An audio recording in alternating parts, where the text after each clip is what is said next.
Well, hey, my friends, welcome back to the show. My name is Deanna Yates, and you are listening to episode 277 of the Wannabe Clutter-Free podcast. I know last week I teased an episode with Megan Mangione, and that one is coming to you next week.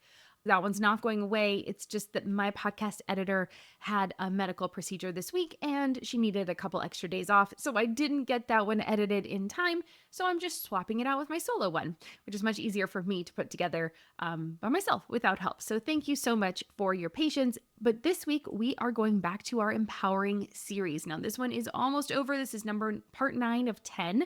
And so I want to remind us what the empowering life assessment categories are and why I'm doing this entire series. So the point is that I feel like clutter affects more than just your physical space. Clutter is more than just physical items. It is more than just having things organized in your home for the point of being neat and tidy. Clutter affects us and affects different aspects of our lives. And when we don't address it, we do not live to our full potential. And so I don't want that for you. I don't want that for me. I don't want that for my family. And I'm sure you don't want it for your family either. So the 10 categories that I have gone through over the last several solo episodes are, and it is the empowering acronym. So the first one is environment, and that is your home. The second is marriage and family. And so that's going to be your family life. Then we have people, that's your social life. Then we have one-on-one, and that's your romantic life. We're going to cover today worth and why. This is more of your spiritual life and your inner purpose. Then we have earning and spending, that's finances. I think that was the very first one I started with. Then we have resilience, and that is your physical health. We have inner world, that's your mental health. Notifications, that's your digital life. And then good times, which is fun and joy. Because what is the point of doing all of this if we don't have fun and joy and get back to those good times in our life? And so I will link to all of these episodes in the show notes if you want to go listen to the other ones. And if you've listened to all of them and you're still here and you're coming back, thank you so much for joining us. I really appreciate having you here. And if you like what you hear, could you please take a moment and leave a rating and review for the show? You can do that on Apple, Spotify, YouTube, my website, which is also where more show notes will be, and that is wannabeclutterfree.com/277. Again, wannabeclutterfree.com/277. And of course, if you want to join in the conversation a little bit more, you can join me on Instagram or Facebook. Instagram, I'm at wannabeclutterfree, and in Facebook, I'm that too, but I also have a private community. It's the Wannabe Minimalist family. All right, let's get into this episode. I want us to talk about why focusing on what I'm calling our worth and why is even important, right? I mean, I think so many people think if I'm just clear my stuff. It's just stuff, D. What are you talking about?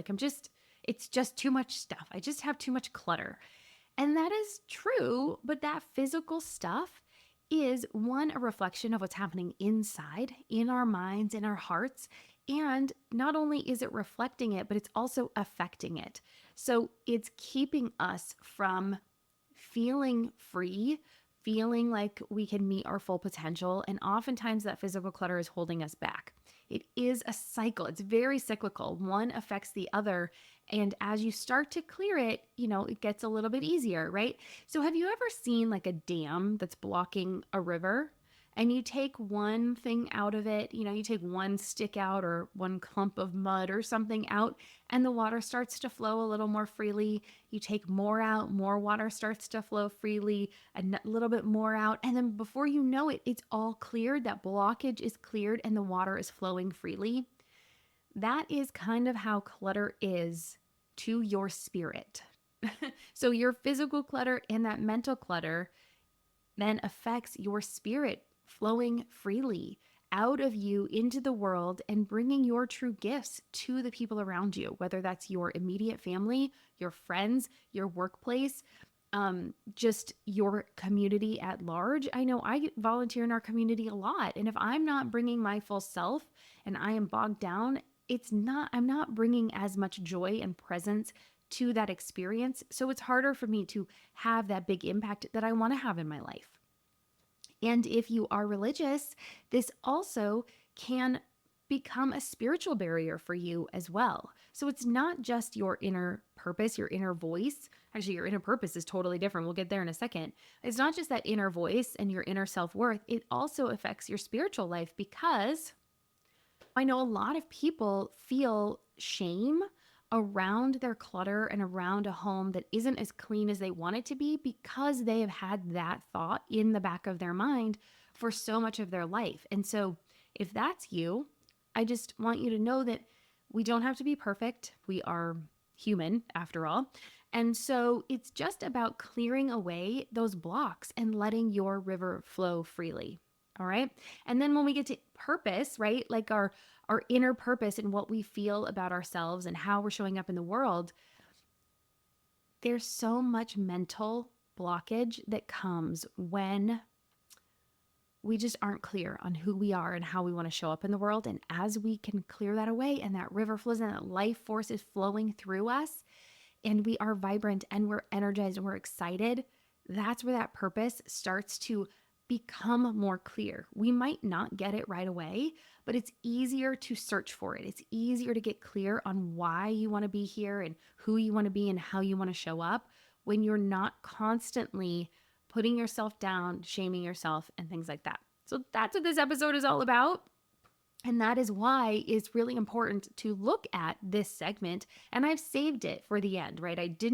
I purposely didn't put this first because I want you, if this is your first one, that's fine, keep listening. But you might want to come back to this one after you listen to the other 8 that I've done so far, so you can see why, as we clear things, and how our clutter affects those different areas of our life, and why it's really important to clear them so that we can start to show up as the person we want to be.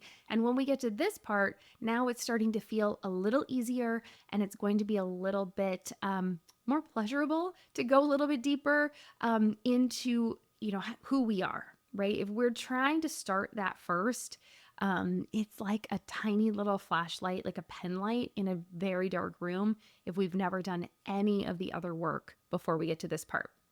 It's not worth it. It's totally worth it. It's just going to be a little bit harder for that pen light to shine brighten up the entire room.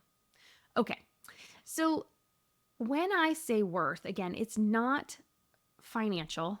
It's not, or it's not just financial. I know a financial has a big aspect to it, but it's not financial. It is your self-worth. It's your value. It's your identity. And when I say why, it is the bigger picture or the spiritual anchor, why we want a home that feels peaceful, why we want a life with less clutter, and why it matters beyond just the physical stuff. All right, I think I did an explanation of how clutter disconnects us from both, but I'm going to make it succinct so that we know what I'm actually talking about. Because oftentimes when we're looking at our worth, our self-worth, our mess makes us feel like we are failing. It makes us feel like we're unworthy or we're not good enough because we can't seem to get it together, right? I heard so many women say, I'm so angry with myself because I should be able to do this, but I can't. I just can't. I feel like I'm failing. I feel like I'm failing my family. I'm not showing up how I want to. And I just am just down on myself. I've heard a lot of women say that. And so this is why it's more important. It's not just putting stuff in a pretty bin and putting a bow on it and calling it a day, right? It's actually getting to the heart of the matter. And then our why, right? So when we are buried in that stuff, it's harder to connect with our deeper values or our spiritual practices, whether that's prayer, meditation, gratitude, reflection. And it's really hard to get to the point where our river is flowing and that life force is flowing and we feel, 1, like we matter, and 2, we have purpose. And so that's why I want to be here today.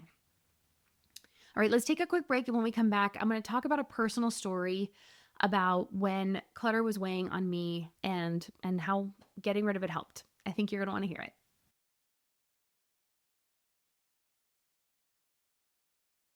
So for me, my personal story on clutter weighing on me is it really had a lot to do with how I wanted to show up as a mom. I only have 1 kiddo. the running joke is, if you're new to this channel, the running joke is that we minimized ourselves and we are 2 out and 1 in, right? So as my husband and I have replaced ourselves with just 1 instead of 2 more.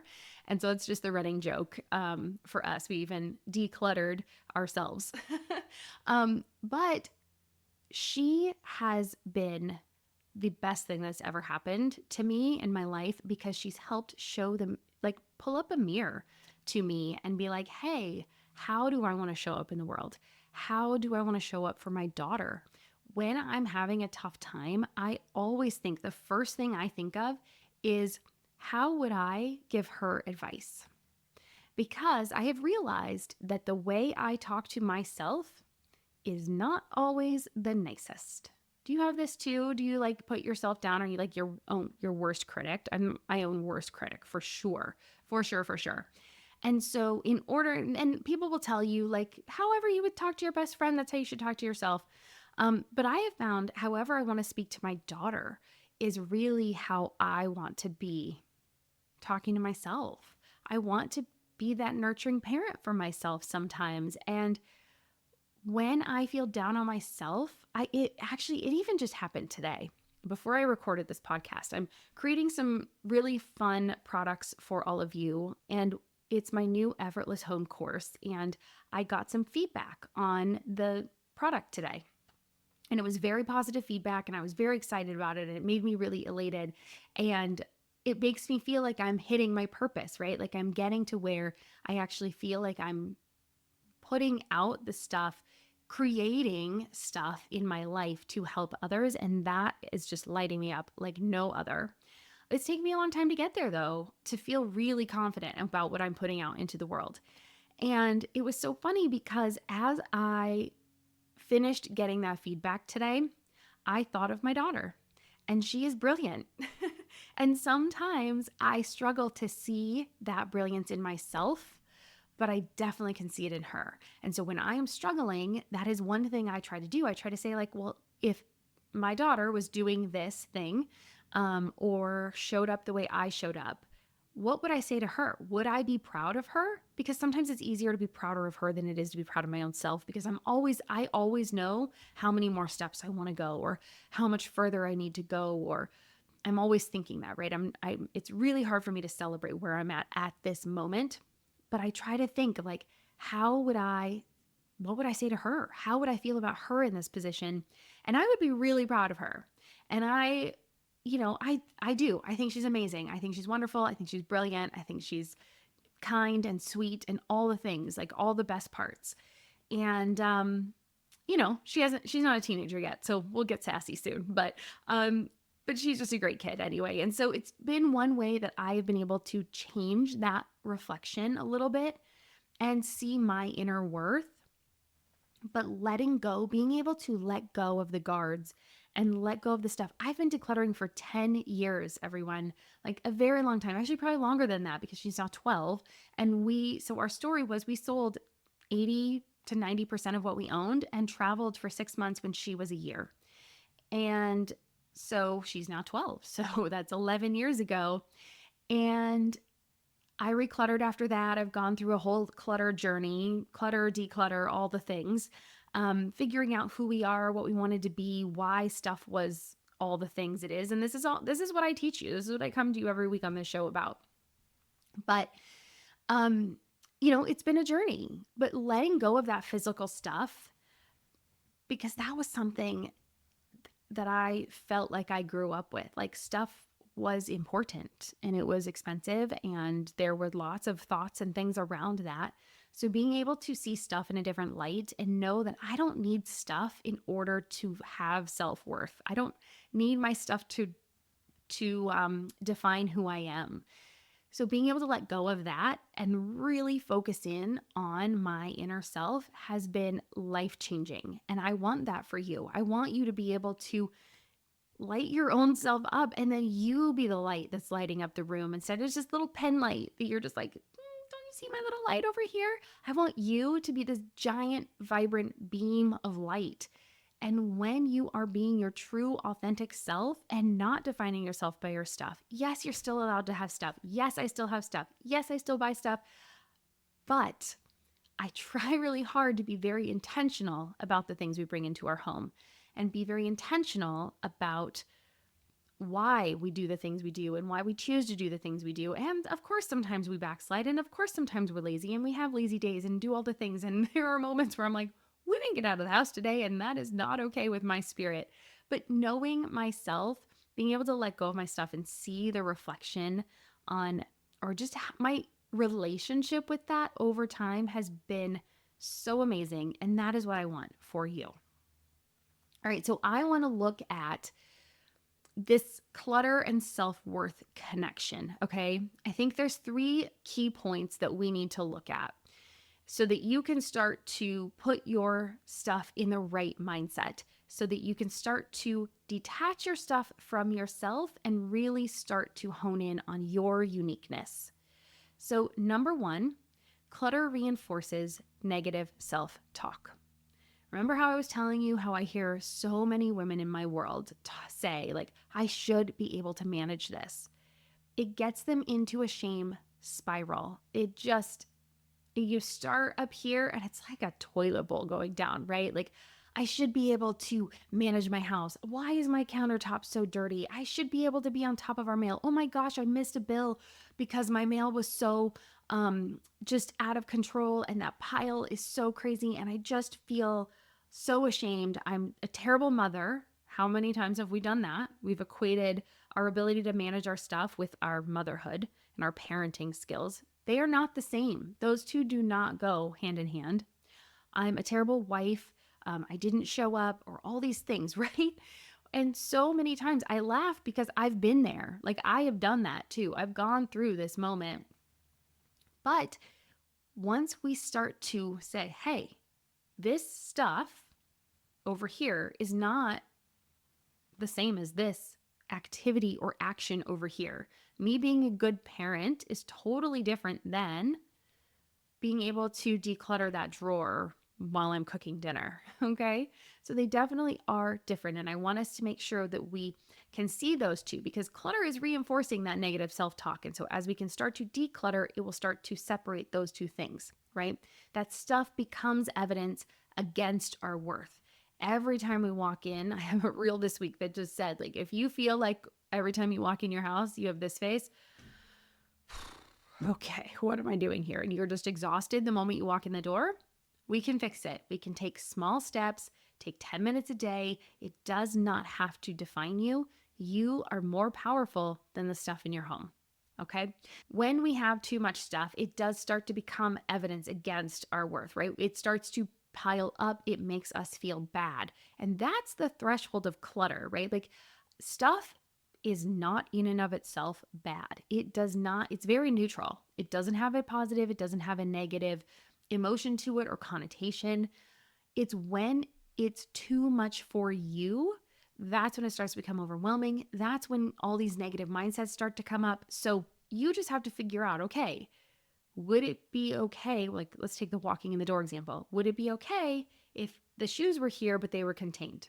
Okay, that would feel okay to me. Great. So it's not the shoes, it's just how they're being corralled. Would I be okay with the jackets on hooks instead of on the floor? You know what? I would really rather them be out of sight. Okay, so I have a hall closet here. Is there room to put the coats in the hall closet, right? So you need to figure out what that threshold is for you, where you start to have those moments of like, oh, it's too much, and then we can start to fix it. All right, I'm getting a little into the weeds here, so let's get back to what we were talking about and how clutter, the clutter and self-worth connection.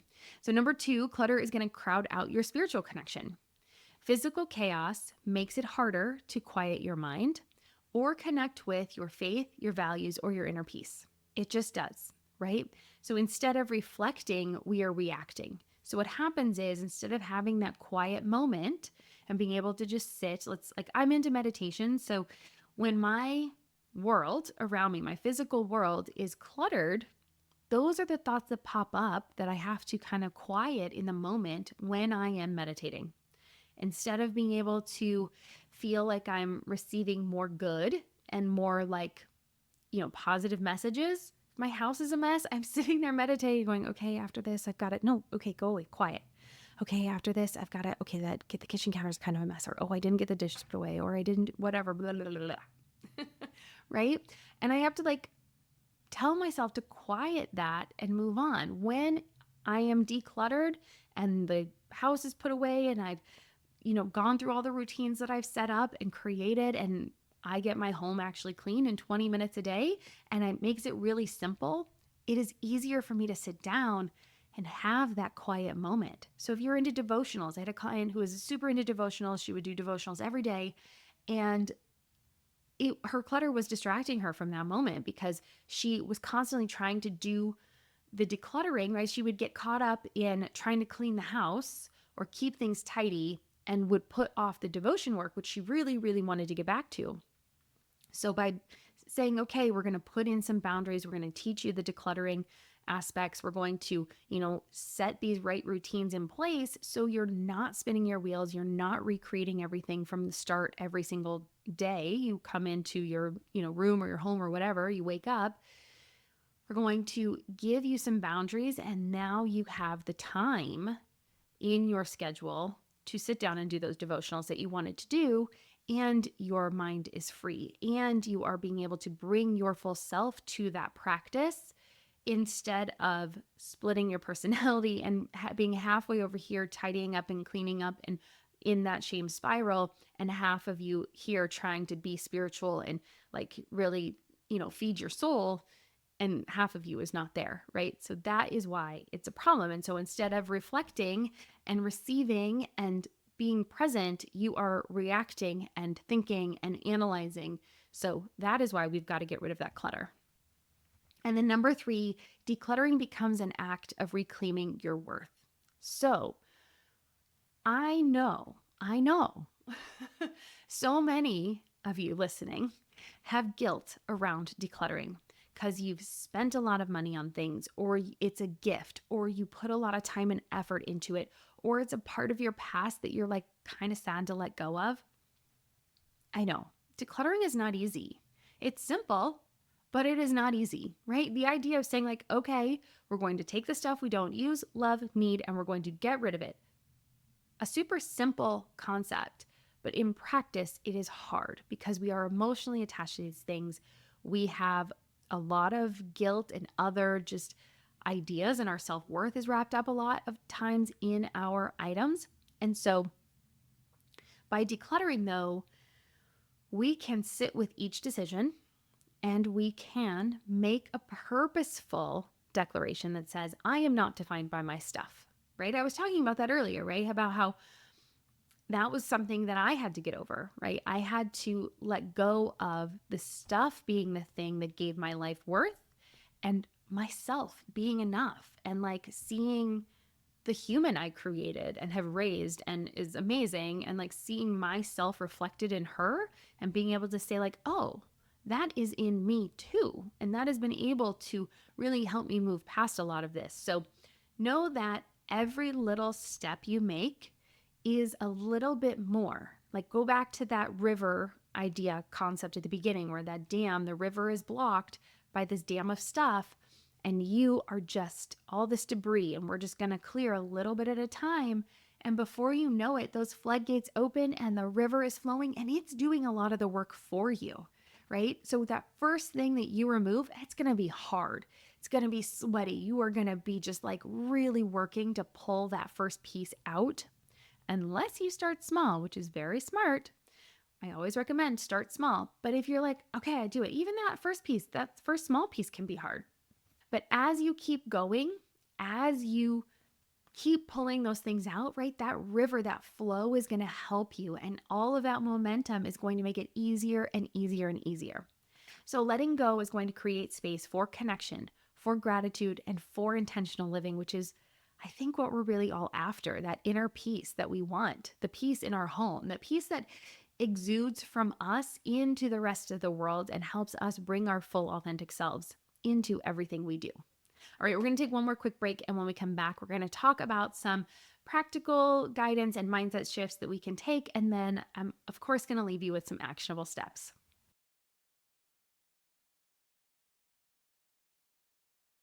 All right, if you are still here with me, then I am going to assume that you are on board with this idea that your physical clutter is probably bogging down your internal spirit, right? And so we are going to get rid of it. I would like to set the expectation that we are not going to do just one little thing and it is going to make everything better.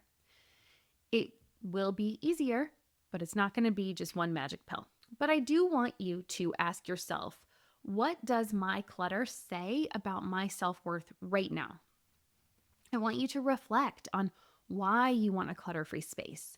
I want you to reflect on what it would feel like to you if your home were clutter free. What does that word clutter free mean to you? I ask this of all of my guests that have been on the show. And so many times the words freedom, peace, calm, these are the themes that keep coming up over and over and over again. And that's really what it comes down to, right? So, what is it for you? What does clutter free mean to you? And what would it mean for your family, right? So, start internally. What would it mean for you? What would it mean for your partner? What would it mean for your children? What would it mean for your community, your friends, your community, your employer, your employment, right? And keep going out and out and out and see how you showing up fully in your life would affect so many more people and in a positive way, absolutely in a positive way. All right, so here's a simple practice that you can try. Next time guilt or shame arises while you are decluttering and you're having a hard time letting go of something, or you're just having a hard time with the whole process, I want you to pause and I want you to kind of shift how you're looking at it. I want you to say, this isn't about my failure. It's not about my failure. I am not failing.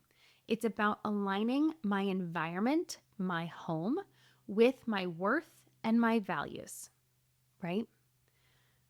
Maybe we made mistakes buying something we shouldn't have purchased, or maybe we are still holding on to something that we're never going to use. And we just, for whatever reason, we just haven't let go of it yet, but it doesn't feel good to keep it. I want you to let go of that guilt that you're feeling about holding on to it and say, look, I'm going to let go of this because it's going to help me align where I live, all the stuff I have around me, with how I want to show up, with how I feel inside or how I want to feel inside, with my worth and my values. And I know it's scary. If you've never done this work before, it is very easy for you to look at me and say, well, of course, it's easy for her. Her house isn't cluttered, right? But I've been there. My house has been cluttered. I grew up in a very typical 90s house that was filled with stuff, stacks of stuff, lots of stuff. And I've had to learn to separate myself, my worth, who I am as a person, who Deanna is, with showing up dressed to the nines or wearing certain brands or showing up a certain way. I remember in high school, I had lots of different friend groups, and I was kind of a little bit of a different version of myself with every single group. I actually equate getting rid of my stuff with figuring out who I am and who I want to be as a person and helping me then show up in the world like that person. And so it really does help. And so just think about that as you're letting go of your stuff. I'm not a failure. It's about aligning my environment with my worth and my values. All right. So here's one thing you can do as you're going out, because that you're going to do anytime you're really struggling with decluttering something. And maybe that's every time you declutter. Maybe it's every piece you pick up in your house. That's okay. Of course, I don't want you to start with the hard stuff. Start with the easier stuff. That's why this is actually part 9 of this series. So if this is part 1 for you, go back and listen to the others. Start with really easy stuff first. But just start small. If you're here and you're on part 9, you're like, okay, I'm in it. Let's do the harder stuff. Then, as I said again, pick one small space. I think I say that every single time on this show. But if you can just pick one small item that is tied to guilt or shame for you and just sit with it, like you don't have to declutter it right away, but just have some time with it. You can journal about it. You can take a picture of it.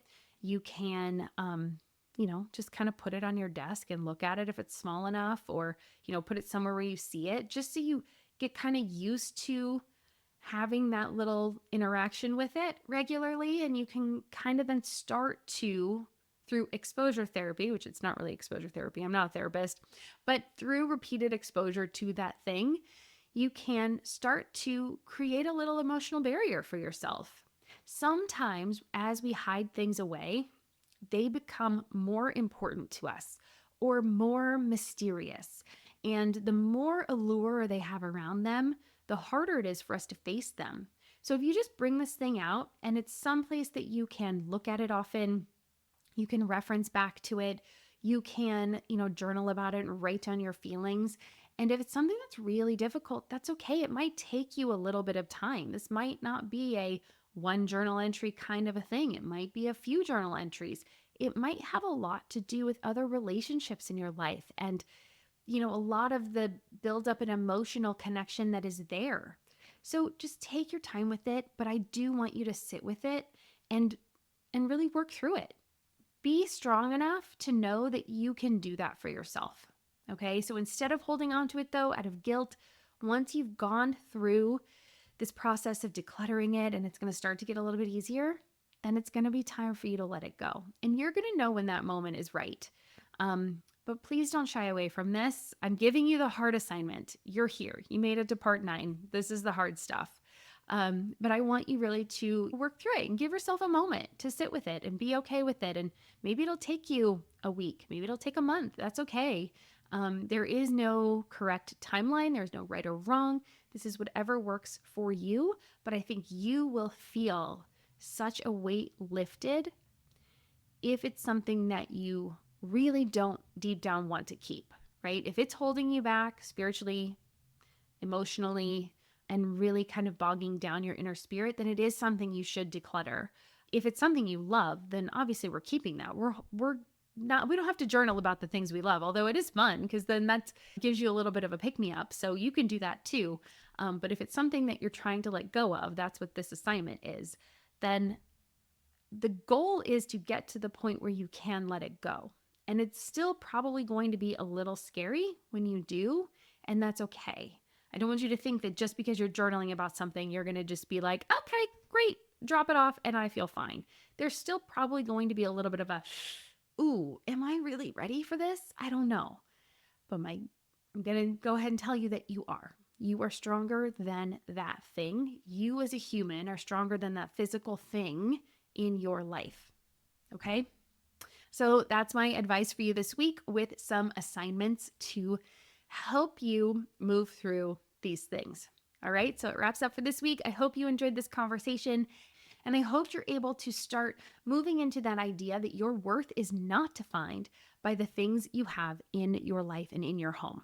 The whole point for me about decluttering is not just to have a neat house. It's not to impress people that come over. It's not so that everything's in an organized bin. What I love about having a tidy home is that I know where things are when I need them. That makes me feel great about who I am and how I show up in the world. But it really is about clearing out the clutter from all areas of your life so that you are showing up as your full authentic self. And so remember, decluttering isn't just about making space on a shelf. It's about creating room in your life for what truly matters. And me being a full human, my full self, really is what matters in my life. And I'm hoping that you will find a little bit of that as well.